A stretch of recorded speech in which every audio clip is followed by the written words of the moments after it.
Greetings and salutations, editors. This is I, Wolfphototech, and here we are with another delightful video.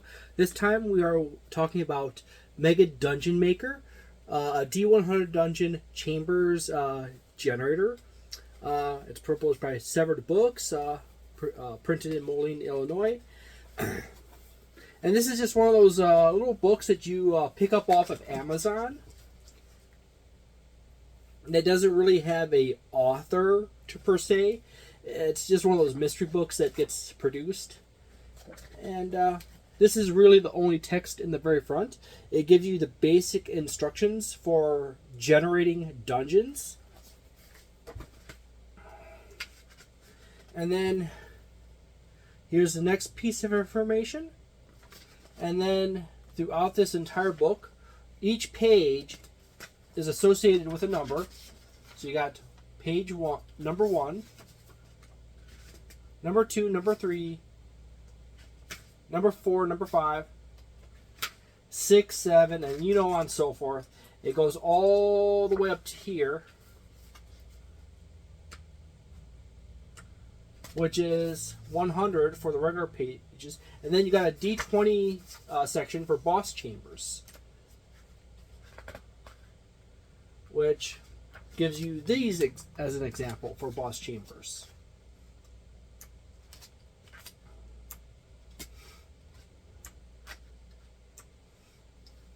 So you have the general gist of this. This is going to be a really short and fast video. This book sells for approximately like $12 on Amazon. Personally, I'm going to have to give it a 2.5 star. It is perfectly usable. You can use it. It works, okay? However, all the dungeon sections are fundamentally always going to be basically squares throughout the entire book, even the boss chambers in the back end. So, and then they have a few like corridors thrown around the sides. But anyways, I'm going to have to say this quite cleanly here. This is a rather unamazing book in itself. First and foremost, all you get is like a series of squares set next to each other. This is like a good example of what you end up with on the back of the book. And then, A, the dungeon will have no logic to itself. B, based on the thicknesses of the walls and placements on the dungeon, if you were to just follow the book along as it goes, and you just throw in some corridors here and there or to connect odd sections, you end up with this really messed up situation where a player says, how about I take a hammer and knock down that wall? And then they start circumventing around the dungeon, and you get stuff like that. And occasionally that is fun to have in a game. However, it's all just squares. So it's a really boring setup. It's not going to be terribly mentally engaging for the players. This is one of those things that you might use like once or twice. But if you start using it more than that, in quick successions next to each other, the players will pick up on the pattern of the lazy dungeon design, and they will start hacking their way through the dungeon. Or get really bored, or start asking questions, why in the heck is all the areas in the dungeons are perfectly squared? So, this is one of those situations where this is basically content mill or content farm situation, where they took a concept, what are people looking for, and let's produce something to fill that product niche. And then they ship it out, people buy it, they use it, and sometimes it works out perfectly fine for people, sometimes it doesn't. Sometimes it leads to, a lot of times it will lead to lackluster results or mechanics that literally don't work in a content farm situation product. And when this is not unusual, whenever you get something that's really popular, like the Nintendo Switch or mobile phones or anything else, you'll eventually will always have people who go out and just produce a ton of products. They may not even have a clue how it works. They kind of just glance at it, hire someone to write up something quickly. It doesn't really matter if the person has really low level experience with it, or literally sometimes absolutely no experience with it. You get this with a lot of news sites online as well, where companies they want a video gaming news site, so they just hire a bunch of people who have degrees in writing.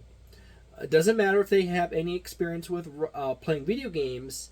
They just put them on a website, and they have those people write articles about video games, which then turns political, because they don't know anything about video games. All they know is politics or culture war crap or blah blah blah or such and such.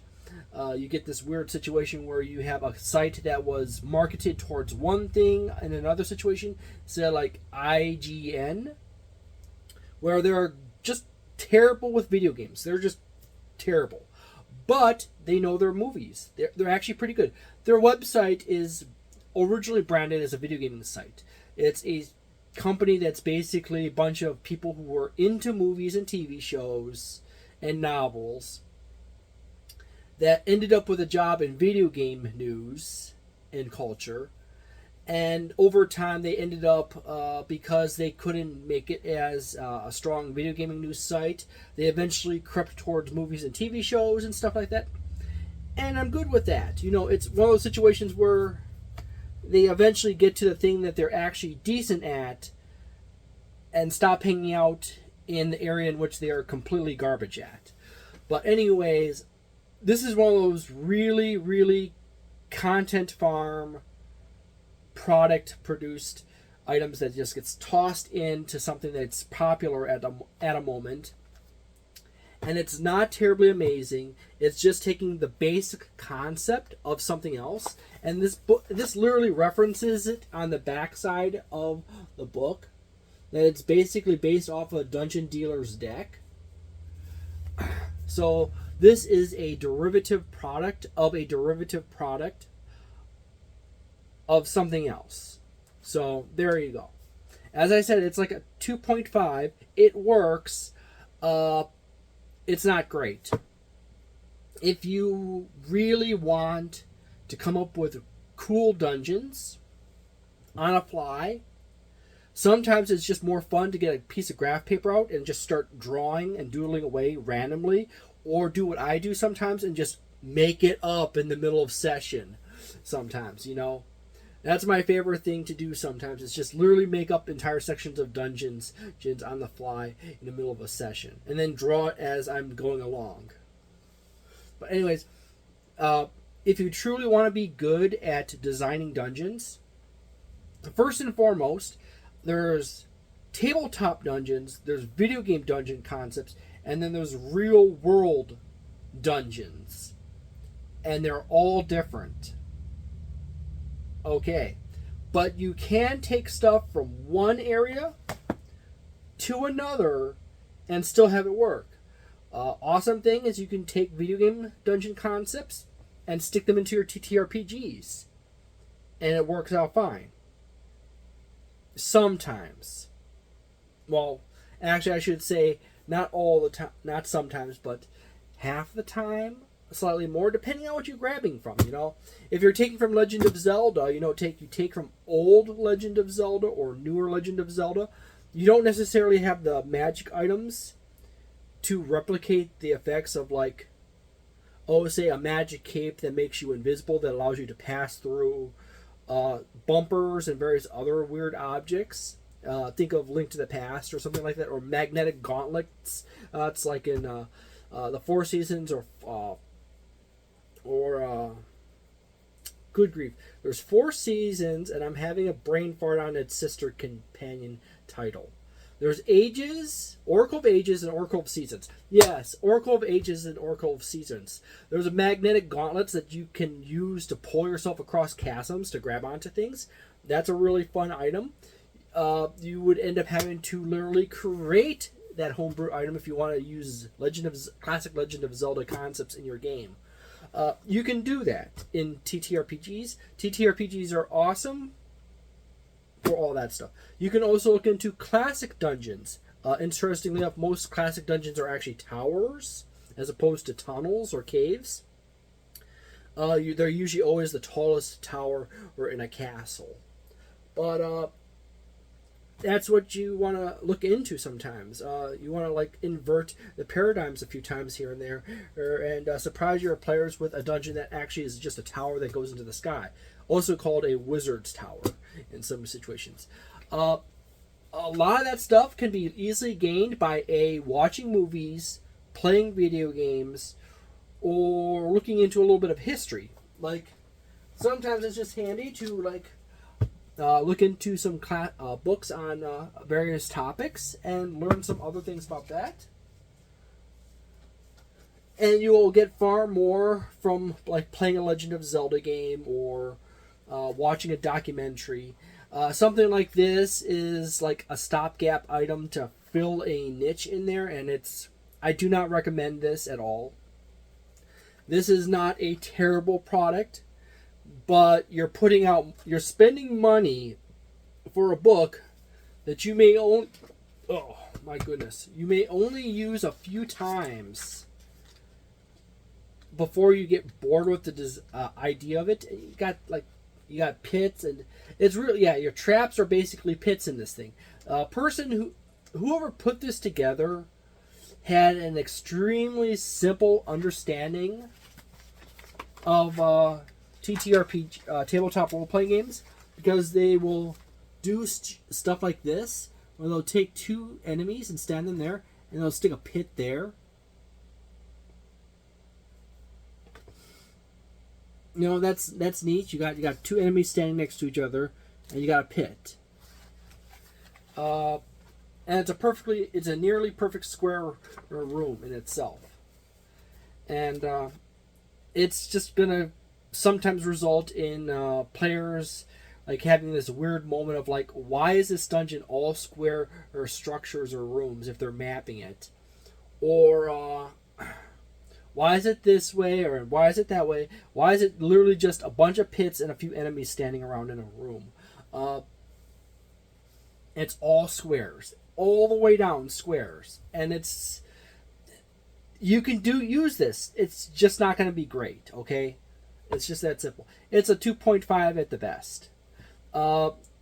Just to note that a 2-star range on the score is that fundamentally the thing it is works, however none of it is exceptionally good. And in fact, if someone stares at it too closely, they start seeing flaws all over the place in it.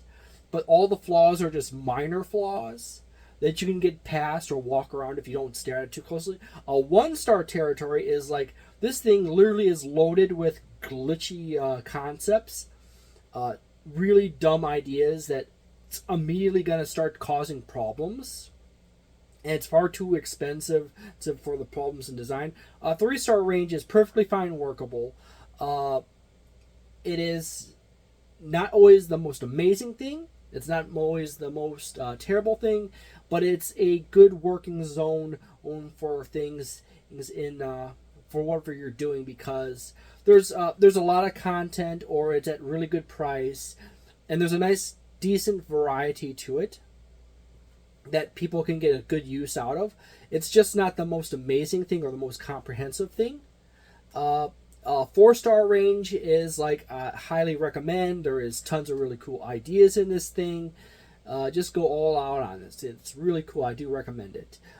There's very few errors. If there are errors, it's so far few and so small that you can literally just like ignore most of them, or easily engineer around on some of those mistakes. 5-star range is essentially perfect, which is a non-existent product. There is literally no such thing as perfect in the universe, with the exception of the ultra specific situation in which like someone like literally put a level 1 to 20 campaign with 200 monsters in it, with all the stat blocks, an entire hub area, dozens of dungeons, political characters in it, and they just literally created this huge piece of content, and they put it for free on the internet.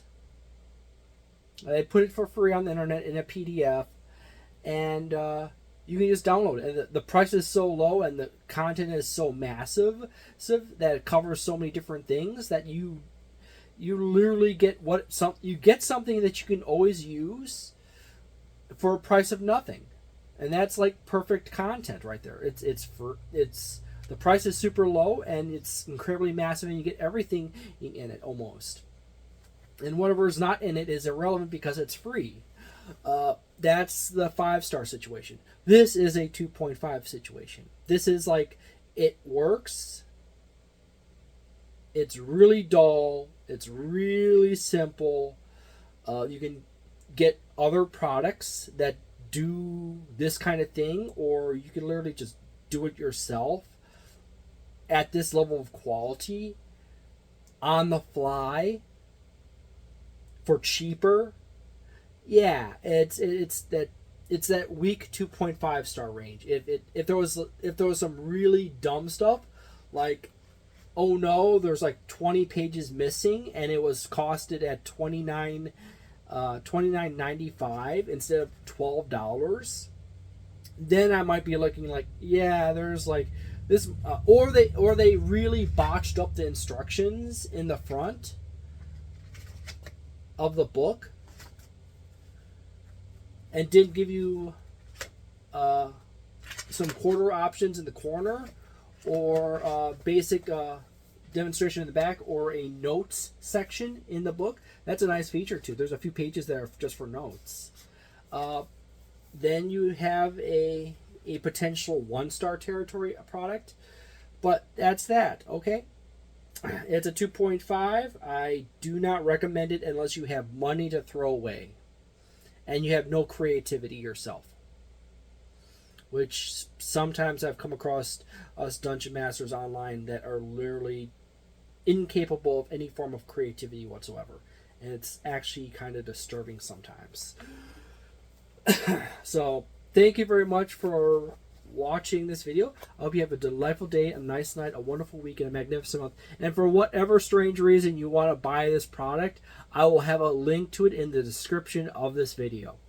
So as I said before, have a delightful day, a nice night, a wonderful week, a magnificent month, and I have yet to come up with something for a year. And I'm not going to say Yuletide, because Yule is actually an ancient god. Yeah. See you next time.